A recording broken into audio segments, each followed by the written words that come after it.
You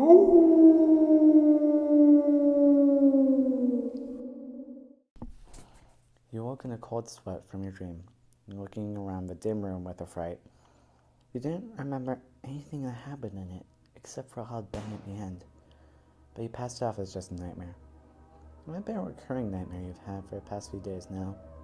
You slowly rose from your bed, preparing your lunch for the day, before heading off to work, stopping at a local store to pick up a little something along the way.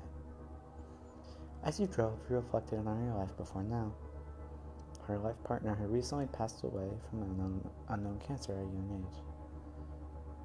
Her children had recently graduated from college and now were living on their own, with a decent paying job and a day as well.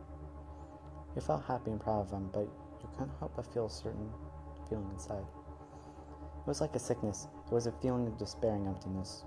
You went to your small cubicle and started to get to work at your small desk. Your job was a fairly decent one that paid well in this day and age, considering the economy. But it was monotonous. I felt after a while, all you were doing was pressing the same keys over and over, and moving your mouse around to give commands to a rather outdated personal computer.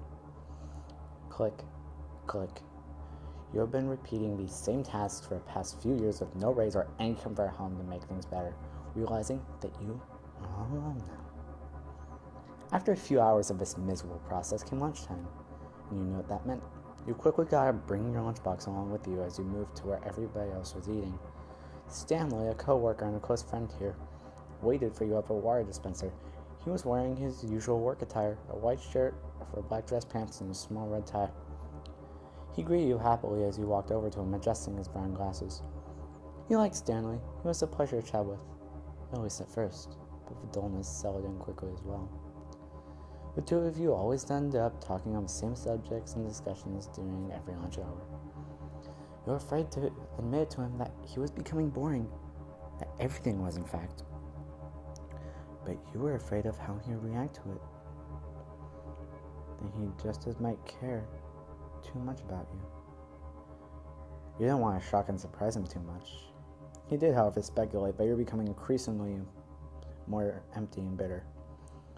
But you always assured him that you were fine, and he stopped pursuing his questions.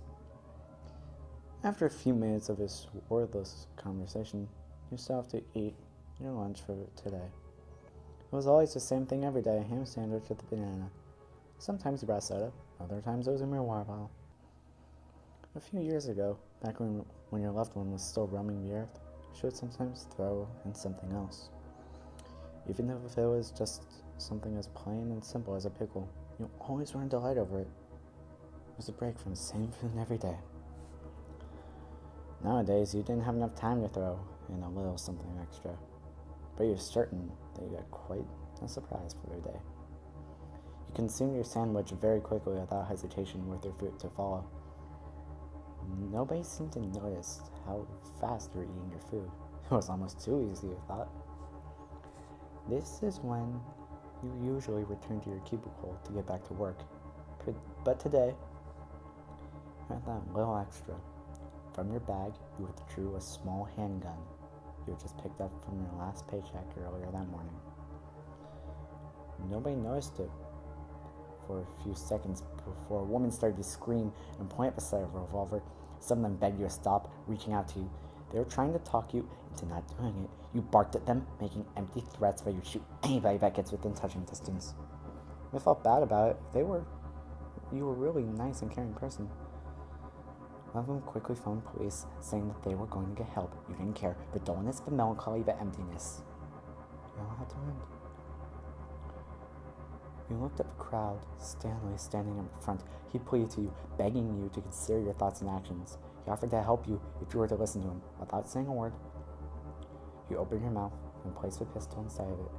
You heard the masses scream before your vision faded to black as you pulled the trigger. You woke in a cold sweat from your dream, looking around the dim room with a fright.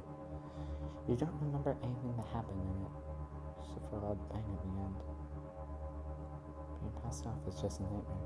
It's been a recurring nightmare you've had for the past few days now. You slowly arose from your bed, preparing your lunch for the day before heading out to work.